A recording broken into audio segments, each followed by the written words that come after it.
Hi, and thanks for joining me. Today we're going to be talking about why we sequence Vinyasa Yoga the way that we do.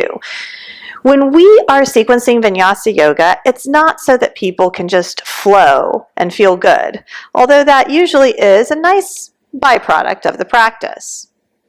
We're sequencing Vinyasa Yoga in a specific way so that we can help our students tone their sympathetic nervous system and learn how to regulate and onboard their parasympathetic nervous system. We spend a lot of our time moving in and out of Rajas and Tamas. Rajas and Tamas, back and forth. And this causes anxiety and stress.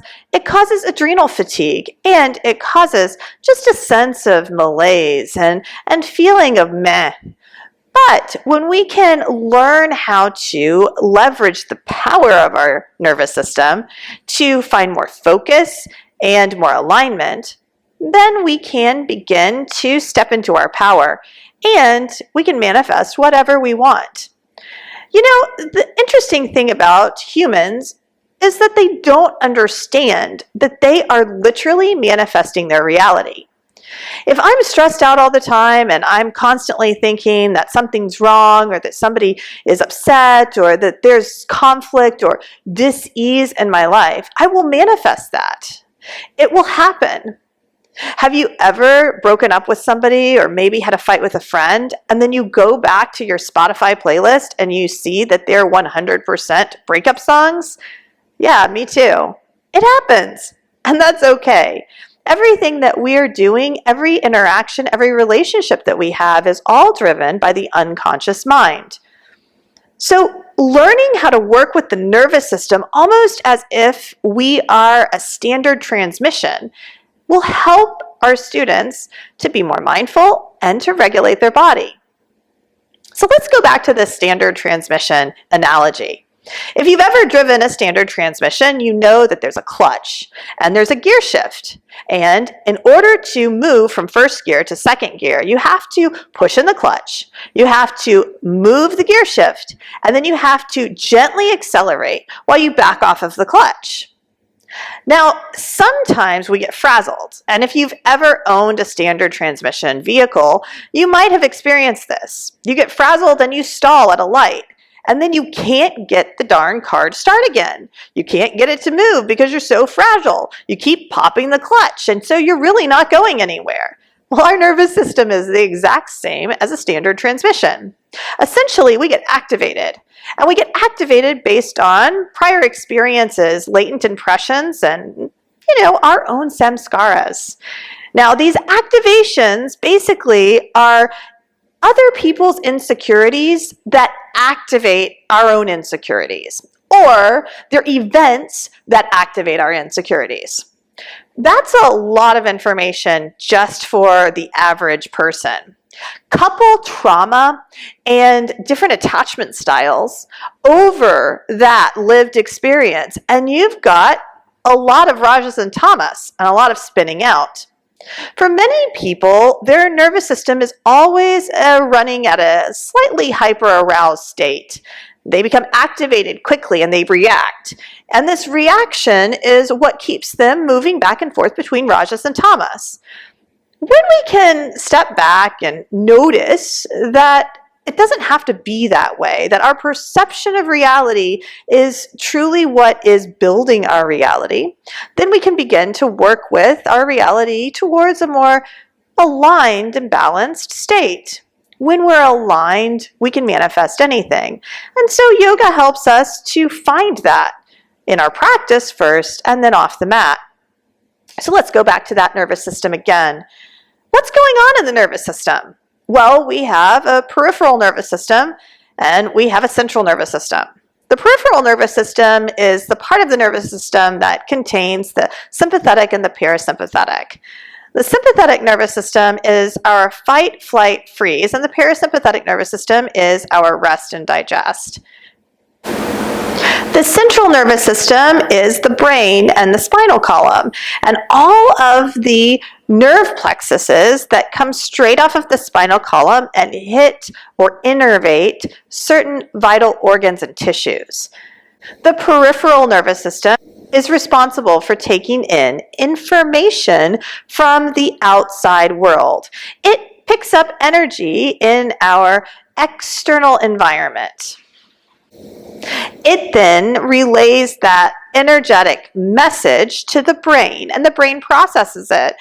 The brain then signals to the central nervous system, and the central nervous system communicates through a plexus that's appropriate for whatever energy the peripheral nervous system picked up. Now, if the peripheral nervous system picks up danger or stress or anything that might cause you to move into a hyper-aroused state of being, then your body will be activated into this hyper-aroused state of being. The central nervous system's reaction is elevated heart rate, it's erratic breathing, and it could be an upset stomach or a general feeling of dis-ease, a feeling like you need to move away. And these are all reactions that are manifest through the central nervous system. So the peripheral nervous system picks up the outside energy, and the central nervous system communicates with the vital organs and tissues. So what does this mean for our yoga practice? When we can teach our students to recognize when they're in a hyper-aroused state, to respond by bringing their awareness to their breath, rather than react through words or action, then we can help them to learn how to self-regulate. Self-regulation is a really important skill that many adults do not possess. It's not for lack of trying. We try to self-regulate with everything. The next time you see an addict or somebody tells you about an addiction, have compassion. That person is just trying to regulate their body. That's all. It's a misunderstanding. And we do it with all sorts of things, whether it's substances or food or shopping or friendship or anything. We could use anything to try to feel more grounded and balanced. Typically, though, we try to use things that actually have the opposite effect. They throw our nervous system even more out of whack. So when we have the opportunity to work with students in a yoga class, we have the opportunity to teach them how to harness the power of their own nervous system to regulate and come back to center. So when we sequence a vinyasa class, we are doing just that. We start and meet the students where they are. So if the energy is low, we might start them on their mat, maybe even on their back. If the energy is high, we might start them in a standing posture, or maybe we might get moving right away. It's totally up to you based on the way your students are presenting their energy. As you start to move, you start to teach them how to link their breath and their movement. The linking of the breath and the movement starts the process of toning the sympathetic nervous system. Now then we begin to introduce more intense postures. They don't have to be big postures, but they can be intense. Half splits is an intense posture, even with blocks. And typically, people start to go into the thinking mind when they feel intensity. It's completely easy to stay present, awake, and aware when there's nothing threatening you or you don't feel sensations that are unpleasant. But the moment you start to feel sensations that you perceive as unpleasant, that's the moment that you start to shift and your mind takes over and tries to distract you. We can teach our students this by just simply cueing them to come back to the breath when sensation is intense. As they move through the flow, we start to build. And the more we build, the more intensity we invite. Now, as we do this, we are telling our students to keep their awareness focused on their breath, to notice if their heart rate becomes elevated, to notice if they start falling into a story, or to even notice if they feel like maybe they're comparing themselves to others. When they notice these things, we instruct them to come back to their breath. The coming back to the breath, eventually over time, will teach them, consciously or unconsciously, that they can use the breath to regulate, to come back to center. And then we can teach them to respond rather than react. We're essentially teaching our students how to be more like the cheetah and less like the gazelle. Both the cheetah and the gazelle are initiating their sympathetic nervous system when they come into contact. The gazelle's minding its own business, just hanging out, drinking from a little water hole, and then here comes the cheetah. Now both the cheetah and the gazelle are in the sympathetic nervous system. The cheetah grabs the gazelle, takes it to the ground, and the gazelle pretends to be dead.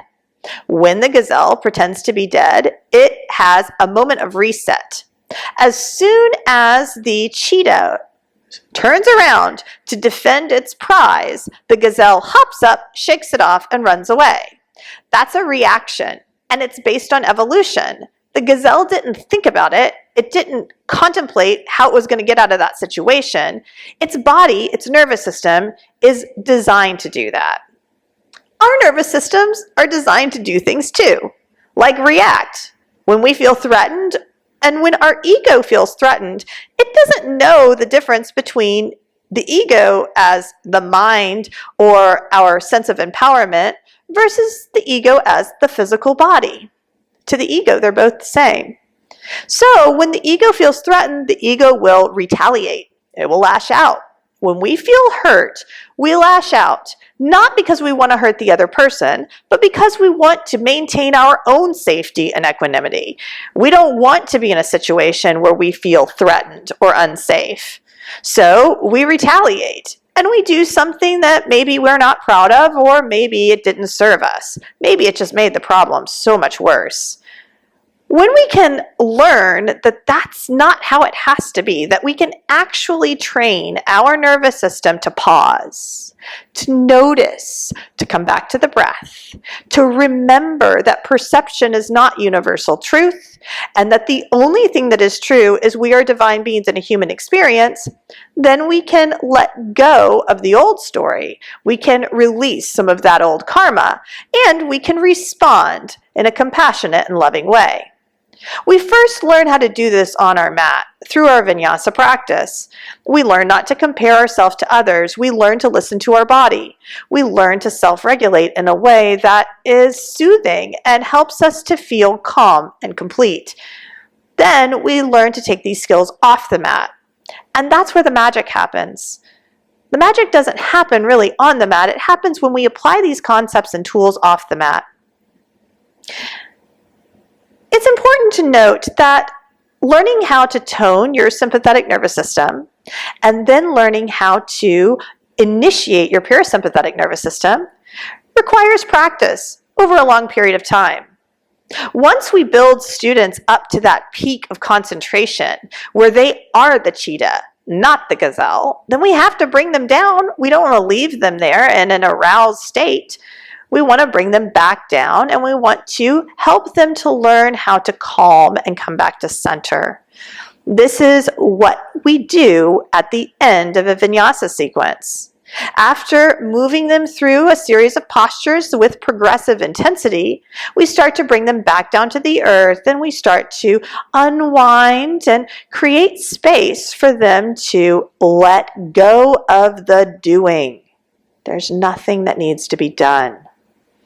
When we do this, we are reinforcing the idea that we are not the doer, that we are in the play of Maya, and that we are moving into a state of enlightened self-realization. The more we practice, the more we feel this as a felt sense, an experience where we feel well-being, life living through us, where we understand that the I, me, my is a perception of the ego, but not a universal truth. That the separation that we see is not real, but an illusion to help us to awaken. Vinyasa yoga is a complicated practice with many therapeutic benefits. Sequencing and understanding how and why we sequence is an important part of an advanced vinyasa teacher's practice. You can sequence in any different way that you want.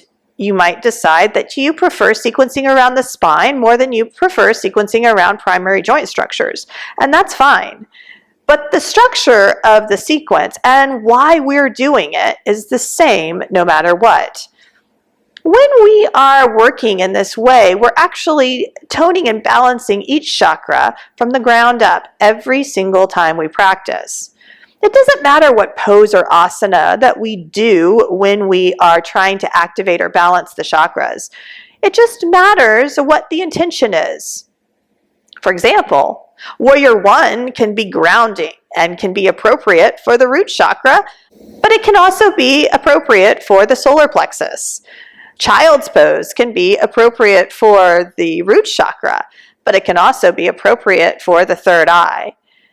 It's really in the intention and how you're interweaving metaphoric cues to help students to connect to that intention.